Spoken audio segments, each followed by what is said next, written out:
Hi friends, முறுக்கு மாவே அரைக்காம 10 நிமிஷத்துல இன்ஸ்டன்டா ஒரு முறுக்கு மாவை ரெடி பண்ணி எப்படி செய்யறதுன்னு பார்க்கலாமா?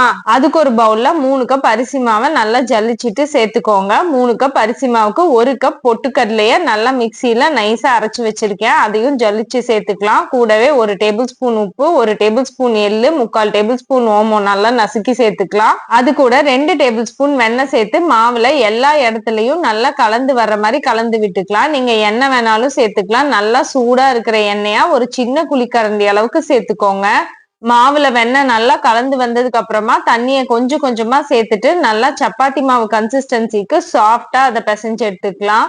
இப்போ முறுக்கச்சுல சுத்தி எண்ணெய் தடவிட்டு நம்ம ரெடி பண்ணி வச்சிருக்க மாவு அதுல சேர்த்துட்டு நமக்கு தேவையான சைஸ்ல முறுக்க பிழிஞ்சு எண்ணெயில போட்டு எடுத்துடலாம். எண்ணெய் நல்லா சூடானதுக்கு அப்புறமா அதை மீடியம் ஹீட்ல வச்சுட்டு நம்ம ரெடி பண்ணி வச்சிருக்க முறுக்கு எல்லாத்தையும் அதுல சேர்த்துட்டு பபிள்ஸ் அடங்கினதுக்கு அப்புறமா முறுக்க நல்லா எண்ணெயை வடிச்சிட்டு எடுத்துடலாம். உங்களுக்கு காரமா வேணும்னா இதே முறுக்கு மாவோட ஒரே 1 டேபிள் ஸ்பூன் தனி மிளகாய் தூள் மட்டும் சேர்த்துட்டு பிசைஞ்சு சுட்டுக்கோங்க. இந்த மாவை ஸ்டார் நாசில்ல போட்டு பட்டர் முறுக்கா வேணாலும் செஞ்சுக்கலாம். கண்டிப்பா ட்ரை பண்ணுங்க. பாய்.